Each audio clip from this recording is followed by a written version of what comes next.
17 জানুয়ারি Saudi আরবের রিয়াদে অনুষ্ঠিত হয়ে গেল হলিউডের জনপ্রিয় একজন অভিনেতা ও পপ তারকা অ্যান্থনি হপকিন্সের একক কনসার্ট।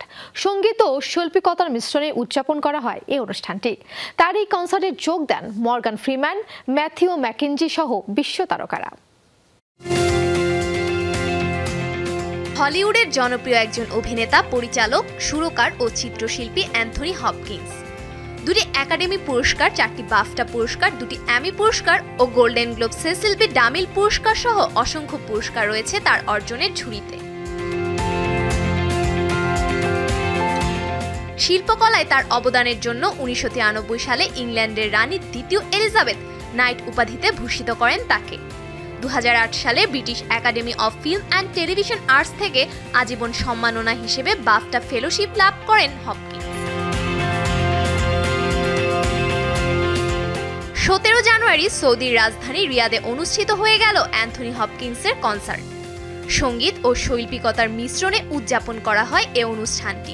অ্যান্থনি রিয়াদ সিজনের এই কনসার্টের জন্য মঞ্চে পারফর্মের জন্য বিশেষভাবে তৈরি করেছিলেন 14টি গান। আমন্ত্রিত অনুষ্ঠানে এই কনসার্টে শুধু আরবের তারকাই নয়, বরং উপস্থিত ছিলেন মর্গান ফ্রিম্যান, ম্যাথিউ ম্যাকেনজি সহ বিশ্ব তারকারা।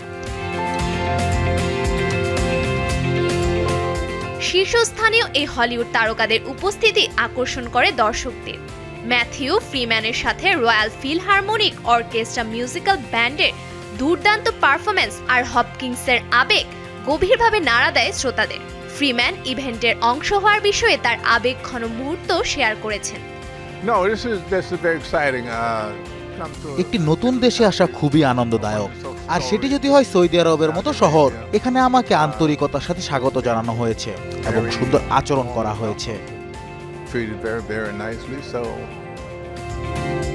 কিংবদন্তি অভিনয় জীবনের জন্য সবচেয়ে বেশি পরিচিত অ্যান্থনি হপকিন্স। সঙ্গীতের সাথে গভীর সংযোগ প্রকাশ করেছিলেন তিনি, যা ছিল আজীবন আবেগের। তার রচিত গানগুলি প্রতিফলিত সুর থেকে শুরু করে শক্তিশালী অর্কেস্ট্রাল ব্যবস্থা পর্যন্ত ছিল, যা একচেটিয়া পরিবেশে শ্রোতাদের বিমোহিত করে। সোফরা আফরিন, শোবিজ টুনাইট।